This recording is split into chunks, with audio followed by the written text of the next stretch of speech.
नमस्कार। आज हम कक्षा 9वीं विषय हिंदी इनमें से पूरक पठन ए सखी इसकी जानकारी हासिल करेंगे। रचनाकार अमीर खुसरो।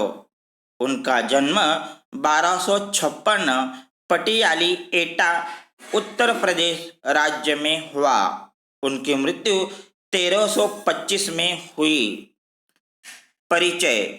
अबुल हसन अमीनुद्दीन मोहम्मद खुसरो जनसाधारण में अमीर खुसरो के नाम से प्रसिद्ध है। वे पहले व्यक्ति थे जिन्होंने हिंदी, हिंदवी और फारसी में एक साथ लिखा। अमीर खुसरो अपनी पहेलियों और मुकरियों के लिए जाने जाते हैं। ए सखी इस पद्य संबंधी मुकरियाँ यह लोक प्रचलित पहेलियों का एक रूप है जिनका लक्ष्य मनोरंजन के साथ साथ बुद्धि चातुर्य की परीक्षा लेना होता है। अमीर खुसरो ने इन मुकरियाँ के माध्यम से अपनी शैली में पहेलियाँ एवं उनके उत्तर दिए हैं। प्रस्तुत पद्य में अमीर खुसरो की 9 मुकरियाँ प्रस्तुत की गई है। इन सभी मुकरियों का उत्तर साजन अर्थात नायिका का पति का उन सखियों को भ्रम होता है, पर नायिका बड़ी चतुराई से उनके उत्तर देती है। इस पाठक में मन में एक कौतूहल पैदा होता है। तो देखते हैं हम ए सखी। नायिका कहती है, रात समय वह मेरे आवे, भोर भय वह घर बैठी जावे। यह अजरत है सबसे न्यारा, ए सखी साजन ना सखी तारा। अर्थ उसका है, भोर का मतलब सुबह सवेरे, जावे जावे का मतलब जाता है, और अचरज अचरज का मतलब है आश्चर्य। इसका मतलब है नायिका अपनी सखी से कहती है कि रात के समय वह मेरे पास आता है और तड़के उठकर अपने घर चला जाता है। यह सबसे अलग ढंग का आश्चर्य है। उसकी सखी पूछती है कि क्या वह तेरा साजन है, क्या वह तेरा पति है? नायिका जवाब देती है, नहीं, वह है तारा। अब नायिका कहती है, वह आवे अब शादी होय, उस दिन पूजा और न कोय। मीठे लागे बोल वाके बोल, ए सकी साजन ना सकी ढोल। इनमें से दूजा का मतलब है दूसरा और वाके का मतलब है उसके। तो नायिका कहती है कि उसके आने पर शादी होती है। उस दिन किसी अन्य की कोई पूछ नहीं होती। उसके स्वर बहुत रसीले मीठे होते हैं। तो नायिका की सखी उस नायिका से पूछती है, क्या वह तेरा साजन है, क्या वह तेरा पति है? तो नायिका कहती है, नहीं, वह एक ढोल है। जिस तरह शादी में क्या होता है कि उसको महत्व होता है, शादी में वह ढोल मीठे स्वर से बोलता है, तो इसी तरह यह एक ढोल ही होता है। अब नायिका कहती है, जब मांगू तब जल भरी लावे, मेरे मन की तड़प बुझावे। मन का भारी तन का छोटा, ए सकी साजन ना सकी लोटा। इसका अर्थ है भरी। भरी का मतलब है भरकर। तपन तपन का मतलब है गर्मी। भारी भारी का मतलब है बहुत बड़ा। और तन तन का मतलब है शरीर, काया। तो नायिका कहती है, जब मैं उसे मांगती हूँ तब वह पानी भरकर लाता है। वह मेरे मन की गर्मी बुझाता है उसका दिल बहुत बड़ा है पर उसका शरीर बहुत छोटा है। तब सखी पूछती है कि क्या यह सखी तेरा साजन है, क्या वह तेरा पति है?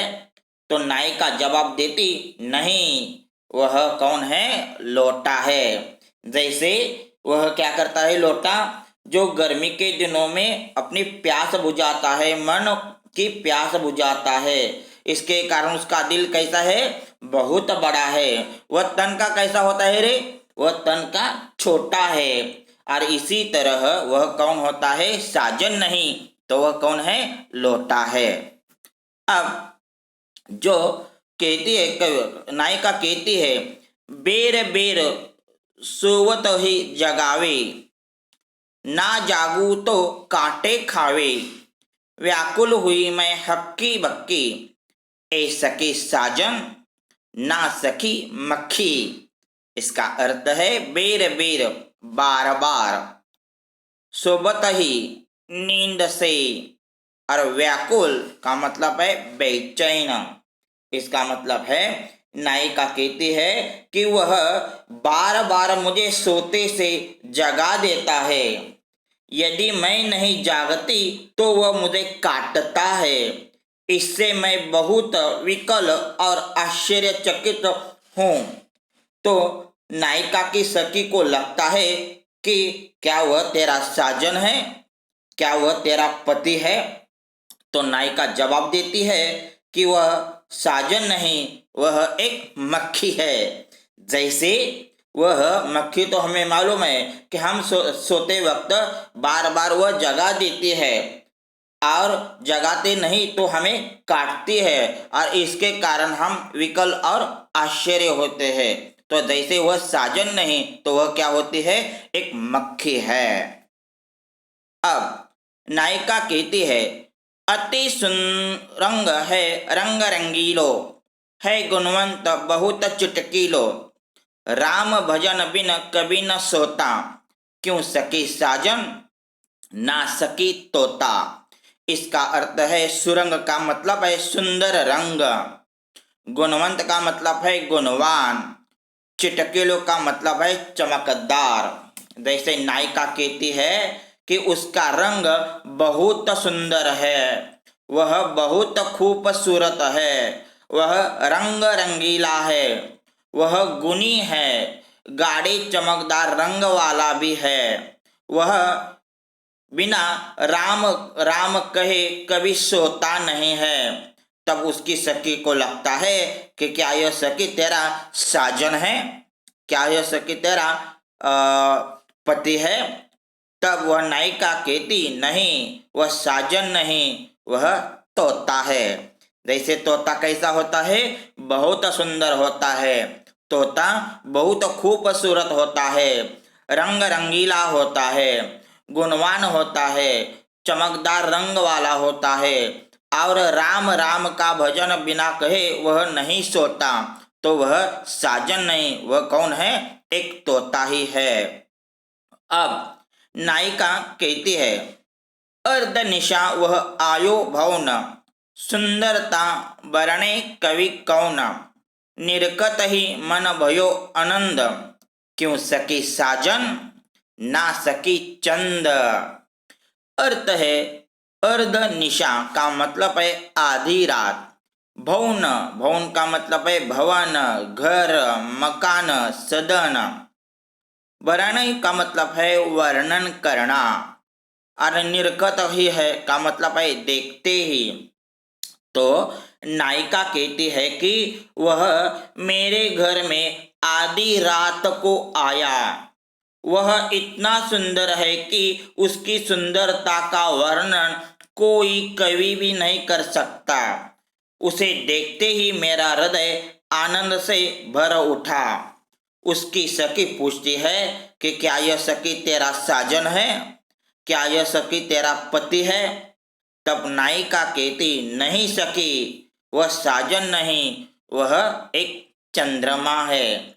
जैसे चंद्रमा जो आधी रात को आता है, वह इतना सुंदर है कि चंद्रमा की जो वर्णन कभी भी नहीं कर सकता।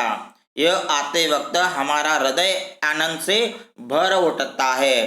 तो यह पति या साजन नहीं, तो वह कौन है? एक चंद्रमा है। अब नायिका कहती है, शोभा सदा बढ़ावन हारा, आखिन से छिन होत न न्यारा, आठ प्रहर मेरो मन रंजन, क्यों सकी साजन ना सकी अंजन। अर्थ, शोभा का मतलब सौंदर्य, बढ़ावन हारा का मतलब बढ़ाने वाला, छीन का मतलब क्षण, न्यारा का मतलब यहाँ क्या लेना है? अलग। प्रहर, प्रहर का मतलब है 3 घंटे का एक समय। और अंजन का मतलब है आंखों में लगाने वाला काजल। इसके कारण आंखें बहुत खूबसूरत दिखाई देती है। तो नायिका कहती है कि उससे शोभा में हमेशा वृद्धि होती है। वह मेरी आंखों के एक क्षण भी दूर नहीं जा सकता। वह आठों प्रहर मेरे मन को प्रसन्न करता है। तब नायिका की सखी पूछती है कि क्या यह सखी तेरा साजन है? क्या यह सखी तेरा पति है? तब नायिका कहती, नहीं सखी, वह एक अंजन है, आंखों में लगाने वाला काजल है। जैसे काजल जो क्या होता है कि बहुत शोभा बढ़ाता है, वो आंखों से एक क्षण भी हम दूर नहीं कर सकते। जो आठों प्रहर यह काजल क्या करता है? प्रसन्न करता है। तो वह साजन नहीं, तो वह कौन सा है? कौन क्या है? आंखों का एक काजल है। अब नायिका कहती है, जीवन सब जग दासो कहें, बाबिनु नेक न धीरज रहें, हरे छिनक में ही की पीर, क्यों सकी साजन ना सकी नीर। अर्थ है, जग, संसार, दुनिया, जासु का मतलब है जिससे, नेक, नेक का मतलब है तनिक भी, बिल्कुल भी, हरे का छिनक में का मतलब है पल भर में दूर करना, ही की पीर का मतलब है हृदय का दर्द, और नीर, नीर का मतलब है पानी। तो नायिका कहती है, सब लोग यह कहते हैं कि यह जीवन उसी के कारण है, इसके बिना किसी को जरा भी धीरज नहीं रहता। जो वह क्षण भर हृदय का कष्ट दूर कर लेता है। जिसकी सखी पूछती है, क्यों सखी, वह तेरा साजन है, वह तेरा पति है। तब सखी कहती, वह साजन नहीं, वह पानी है। जैसे पानी तो हमारा जीवन ही है, पानी के बिना हम एक पल भी नहीं रह सकते, या धीरज नहीं हमारा नहीं हो सकता। वह पानी पीने के कारण हमारे हृदय का कष्ट क्या होता है? दूर होता है। तो वह साजन नहीं, वह कौन है? पानी ही है। अब अंतः नायिका कहती है, बिन आए सबही भू सुख भूले, आए ते अंग अंग सब फूले, सीरा भई लगावत छाती, क्यों सकी साजन ना सकी पाती। इसका मतलब है कि सबही का मतलब है सभी, फूले, फूले का मतलब है खुश हो जाना, सीरा का मतलब है भई ठंडी हो गई, और पाती, पाती का मतलब है चिट्टी या पत्री या खत। नायिका कहती है कि जब वह नहीं आता तो कोई सुख अच्छा नहीं लगता, सभी सुख भूल जाते हैं। जब वह आ जाता है तो शरीर के सभी अंग पुलकित हो उठते हैं। उसे छाती से लगाने पर हृदय शीतल हो जाता है, ठंडा हो जाता है। उसकी सखी पूछती है कि या क्या सखी, यह तेरा साजन है? क्या सखी यह तेरा पति है? तो नायिका कहती, नहीं सखी, वह एक पत्र है, खत है। आजकल तो मोबाइल है, मोबाइल में हम सहजता से संदेश दे सकते हैं, लेकिन पहले के जमाने में मोबाइल नहीं था, तो संदेश का साधन कौन सा था? खत था, पत्र था। तो वह खत नहीं आता तो हमें सुख नहीं मिलता था। हम सब सुख क्या करते थे? भूल जाते थे। और वह खत आते वक्त या पत्र आते वक्त हम बहुत आनंदित हो जाते थे, और यह आनंद से भरा से हम खत क्या करते थे, पत्र क्या करते थे, अपने बाहों में लेते थे, छाती से लगा लेते थे। इसके कारण हम क्या हो जाते थे? बहुत शीतल हो जाते थे, आनंदित हो जाते थे। तब यह साजन नहीं तो यह क्या होता है? पत्र होता है। तो इसी तरह हमने पूरक पठन द्वारा ए सखी, जो इनमें से हमने क्या सीख लिया है? तो यह अमीर खुसरो का परिचय, इनमें से मुकरिया का परिचय, जो पूरक पठन ए सखी का भावार्थ और नए शब्द, यह हमने सब कुछ देख लिया है। धन्यवाद।